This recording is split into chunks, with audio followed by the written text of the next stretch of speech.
Okay, welcome to the Lockdown Economy World, a social non-profit initiative by the think tank AlterContacts to help small businesses and self-employed professionals overcome the challenges of the pandemic and reactivate the economy. My name is Rosie Allison. I'm the local interview host for the Netherlands, the UK, and interviews in English. And our guest today is E-Gene Soh, owner of Melbourne café, Jack Be Nimble. He's an entrepreneur and a self-confessed coffee nerd. Welcome to the Lockdown Economy, E-Gene. How are you today? I'm good, thanks, Rosie. Thanks for having me. Great to have you here. So tell us a little bit more about Jack Be Nimble and what you do as a business. Well, I run a little small kind of specialty coffee cafe called Jack Be Nimble out here in Maidstone, Victoria in Australia. It's located about 20 minutes out from the city. And I've been running this cafe for about 6 years. But I've been running cafes and I've been in the coffee business for over 16. So yeah, we get a lot of the locals coming through for brunch and coffees, and yeah, I'm just glad that we are able to have this kind of little local cafe in just around the corner from home. Yeah, sounds lovely. And do you have many employees? Yeah, it's a small little cafe. So I have about 7 staff on board with me, 3 of us which are full-time, and we get probably about maybe 100 to 120 customers come through on a weekday, and weekends we do get a lot busier, and we probably get about 2 to maybe even 300 customers come through. Wow, okay, so you've got lots to do. Yeah, it keeps me busy. And I imagine. And obviously the catering industry in this period is suffering massively. So could you explain for us a little bit what that was like in that period when Australia went into lockdown along with many other areas in the world? What exactly did you do? Did you have to close completely? Could you take us through that process? Yeah, during the lockdown, we were still lucky to be able to trade, but there was a lot of restrictions on what we could do. We couldn't do any dine-ins. We could only have a limited number of people actually come into the shop, and we could only take away and delivery business. So that was hard because most of my trade comes from dine-in customers sitting down, having a meal, having their eggs on toast, and having a coffee in-house. So we really had to kind of change what we did and what we were able to offer our customers. So what we did then was to change the offering on our menu. We had to offer a lot more kind of takeaway food. We had to kind of rearrange the shop, put the tables aside, and actually offer more retail items like milk and bread and fruit and vegetables. We stocked pasta, toilet paper, hand sanitizers, face masks, and pretty much whatever the customers needed during this lockdown. And as long as we felt that we could get our hands on it from our suppliers, we tried to put it on the shelves as a product for sale. Wow, okay, so you really diversified completely. Where did this idea come from?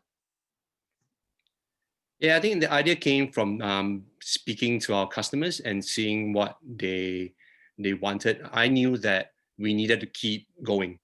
We couldn't just shut completely.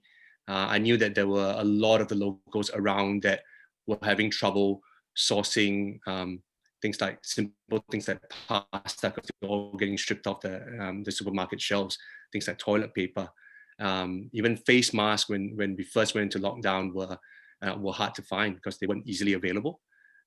So having spoken to customers, having known that these were the things that were needed, we quickly went and sourced through our suppliers, and were able to put them on the shelves and give it as a service to the customers. And I guess it was good because it prevented them from having to make that extra trip to the supermarket, exposing themselves to more people around them, when they knew that if they went to the local cafe when you're getting a coffee, they could pick up some fruit, some vegetables, milk and bread, just simple household supplies. And I think they appreciated that. Yeah, I imagine they did. And what kind of feedback did you get from your customers and your clients, those people that in the past would always come in for a coffee and suddenly there's pasta and masks on the shelves. What kind of feedback did they give you? I think they were really happy because I think I remember being at that point, everybody kind of dreaded going anywhere with a crowd. And, supermarkets, going there and being disappointed that you couldn't even find pasta, having, going to the supermarket and not being able to find your basic necessities. When they knew that, if they just went to a local cafe, just around the corner from home, they were able to pick up these items and not having to go out anywhere further than they needed to. And I think that because there was also this real fear of crowds and going anywhere further than their surroundings, what we were able to provide was very much appreciated by them. And we had a lot of great feedback from the customers. It was very well taken up. I mean, we had a lot of our fruit and veggie boxes were getting sold, and face masks were flying off the shelves. And yeah, I think that was a good sign. Definitely. So I think that's a really interesting tip for any small business owners that are watching in how to diversify your business in times of need like this. But was there anything that you tried to do during the pandemic in order to stimulate your business that actually didn't work so well? Yeah, one of the things that we wanted to start doing was a delivery service. We saw a lot of the other businesses doing the same thing, where we would deliver food to customers. But when we kind of delved into it a little bit and looked at the products that we have, they weren't very suitable. And there was very high cost of getting a driver to send one coffee and then charging the customer an extra, say, $5 or $6 just to get the coffee to them. Even our food offering, and because we're mainly kind of a brunch kind of place where you would sit down and have your poached steaks on toast, that those items weren't very deliverable for us anyway. And also at the same time, I think there was very high competition with lots and lots of people going into delivery services all of a sudden. Even the delivery services couldn't really keep up. So I think we found that didn't really work for us. And we felt that our time was better spent just kind of improving the food that we were able to provide in-house for just simple takeaway, rather than and doing retail, and rather than spending time trying to find new packaging for food to be delivered when we just didn't think our offering was suitable. Yeah. And what's the situation now with JetBee Nimble? I'm not really sure about the lockdown rules there where you are, but how's your business going in the current day? It's going well. We've come out from a really strict lockdown. I think we are in I think we've had 28 days of zero new cases and zero deaths, and we're slowly starting to be able to celebrate that. So a couple of weeks ago, we were able to start doing dine-in service again with social distancing in mind. I think every person needed to have at least, 4 square meters of space around them. But as of Monday, we were able to pack more people back in. Now, the rules are you can have one person every 2 square meters, which in my little shop, I could fit up to about 16 inside. And thankfully, I've got a courtyard at the back as well, and I can fit 24 people back there. And we have a couple of chairs on the footpath in front of us, and we can fit another 6 to 8 people. So customers are slowly starting to come back, sitting in and enjoying eating with a fork and knife, and being able to order warm food to be served in front of them, having a coffee from a cup instead of a paper cup. And I think there are a lot more smiles now. And it's nice to see customers come back and having that conversation with us again, and being able to commune with them, and then that's great. Yeah, that's good to hear. And I wonder, when you opened up again and you were able to get customers back into your cafe, what did you do to spread the word and to encourage people back out? Because I imagine there's a few people in these times that are still a bit reluctant to go back to mixing so closely with other people. Oh yeah, definitely. I think even myself, I mean, the other day when I was trying to bring the kids out for dinner, it took us a while to kind of get prepared for that, just because we haven't done it in such a long time. It almost feels unnatural. It was almost natural just to pick up a phone and dial for food. But I think slowly when the customers come back and they see other customers sitting at the table, and they're able to see the extents that we go to make sure everything's clean. There's enough space between tables. We have good cleaning routines set in. We've got we've got staff that with the mask on. So we take every precaution that we can to make sure that our customers are safe. And I think because of that, the customers are able to come back and feel like to feel comfortable in the environment again. Yeah. And what's your outlook for the next few months with Jack B. Nimble? Well, honestly, we're really looking forward to having a break over Christmas and New Year. Traditionally, that's the time, especially in Australia, where a lot of cafes and restaurants shut down. They usually take a couple of weeks off because most people end up traveling anyway. Last year, we didn't really take a break because we knew that a lot of customers are still around. But having had that conversation with a lot of my customers, we realized that being locked down in our suburb for the last 7 months has been hard. And everybody, now that restrictions are being lifted, they just want to travel. They want to go interstate if they can. They want to go to the country. And I want to give my staff that opportunity to do the same.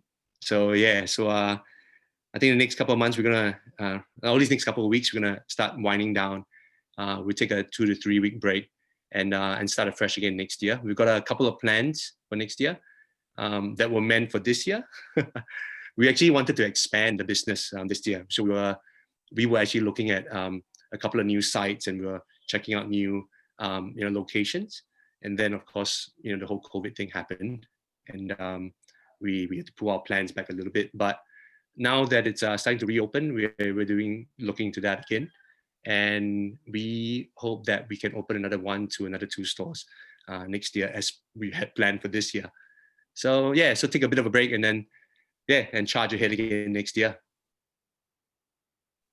Brilliant. Yeah, I think everybody needs a well-deserved break after the year that we've all had. And fingers crossed that everything goes to plan for you in 2021 and you can continue expanding. So you've given some great insights into how people can diversify their business, connect with their customers in order to stimulate their business during this period. But as always with any business, there are always things that people need help with.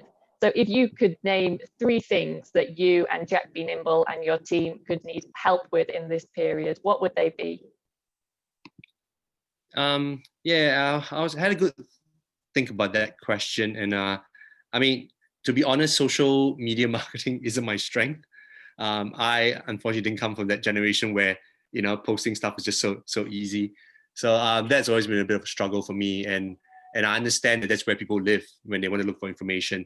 So I'm starting to learn a bit more about that and trying to communicate better using the different tools that I have.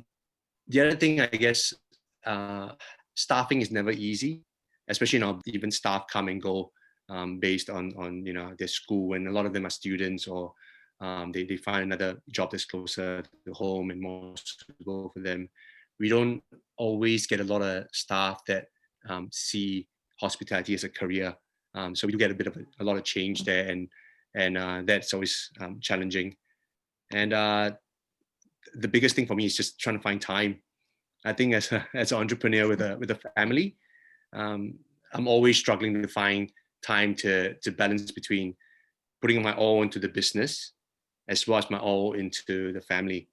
I tell myself that obviously I do the business for my family, but I do find that sometimes I spend more time on the business than my family, which isn't fair on them, right?